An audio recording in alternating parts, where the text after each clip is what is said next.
Sa pagbabalik idol, magluluto tayo ng isang klaseng gulay at meron tayong mantika. Pinagprituan natin ng bawang, no?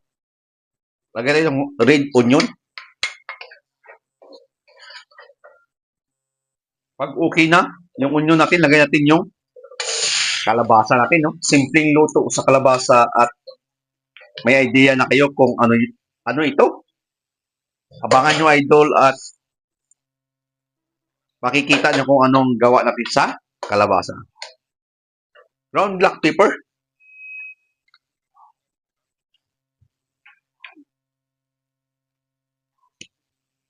Gagamit tayo ng Silver Swan. Wow!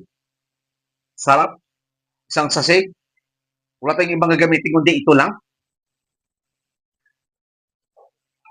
Stir fry natin ito hanggang sa maluto at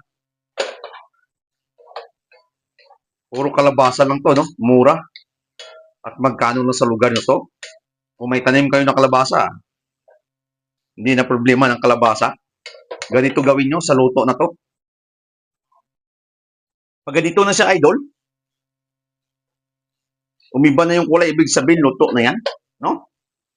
Patayin natin ng apoy at asimbol tayo, no? Lagay natin to.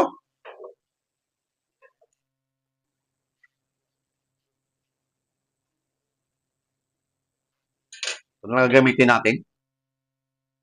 At mayroon ka ng breakfast, dinner, lunch. Pwede ito.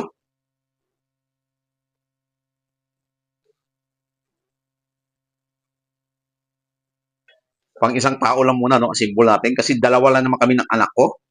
Ganyan lang. Pagkatapos niyan,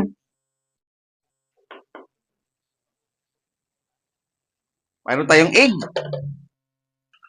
Lagay lang natin dito.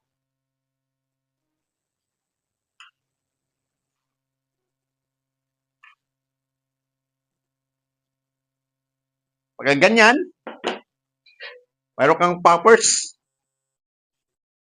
Lagay mo lang dito. Sa gilid. Kamayin ko na dahil malinis naman kamay ko, no? Pagka ganyan na siya,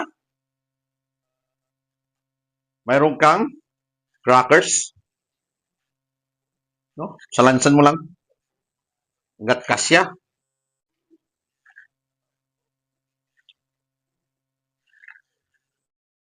Di ba? Parang kumain ka na rin sa restaurant. Meron tayong chips. Garlic chips. Dito. Yan. Spring onion. Dito. At luto na yung, may idea kayo kung ano tawag dito? Overload. Pumpkin. Vegetable. Or stir-fry pumpkin vegetable. Abangan nyo yung poppers ko, idol, no? Chicken poppers.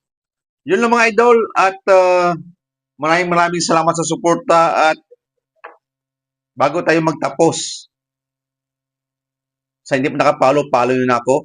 Subscribe nyo yung YouTube channel ko, TikTok account ko. Yun lang mga idol. Kainan na. Bye-bye. Sa ulitin.